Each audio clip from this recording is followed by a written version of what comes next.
రంగారెడ్డి జిల్లా హస్తినాపురం డివిజన్లోని Indraprastha colony phase 2లో కాంగ్రెస్ పార్టీ మాజీ ఎమ్మెల్యే మల్రెడ్డి రంగారెడ్డి హయాంలో 15 ఏళ్ల క్రితం కాలనీ వాసులు 50% గవర్నమెంట్ నిధులు 50% వెల్ఫేర్ అసోసియేషన్ సొంత నిధులతో కమ్యూనిటీ హాల్ నిర్మించారు. ఈ కమ్యూనిటీ హాల్ను కాలనీ వాసులు యోగా ప్రోగ్రాం, సాంస్కృతిక కార్యక్రమాలు, మతపరమైన పండుగలు, పెళ్లిళ్లు, వివిధ సంక్షేమ కార్యక్రమాలకు స్థానికులు ఉపయోగిస్తున్నారు.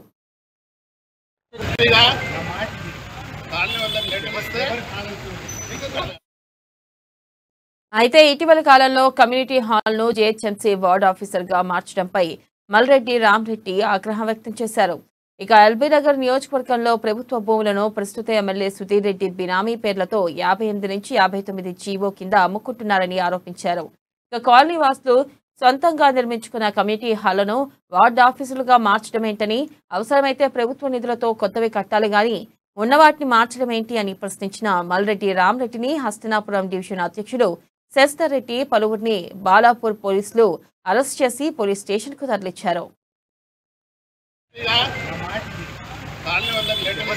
15 సంవత్సరాల క్రితం మల్రెడ్డి రంగారెడ్డి గారు ఎమ్మెల్యే ఉన్నప్పుడు సగం నిధులు ఎమ్మెల్యే ఫండ్ నుంచి ఇచ్చి సగం నిధులు ఆ కాలనీ వాసులు కాంట్రిబ్యూట్ చేసుకొని కట్టుకున్న కమ్యూనిటీ హాల్ను ఈరోజు ప్రభుత్వం గుంజుకొని వార్డ్ ఆఫీస్ పెట్టడానికి ప్రయత్నం చేస్తూ ఉన్నారు.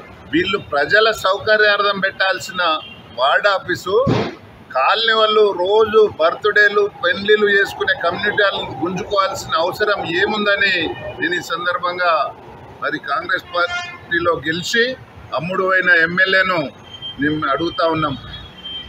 ఈరోజు ఎల్బీనగర్ నియోజకవర్గంలో ఉన్న ప్రభుత్వ భూములన్నీ నీ బినామీ పేర్ల మీద పెట్టుకొని 58, 59 జీవో కింద అమ్ముకుంటున్నది సాలక కాలనీ వాళ్ళు కట్టుకున్న కమ్యూనిటీ హాల్ను కూడా మరి గుంజుకోవడానికి ప్రయత్నం చేయడం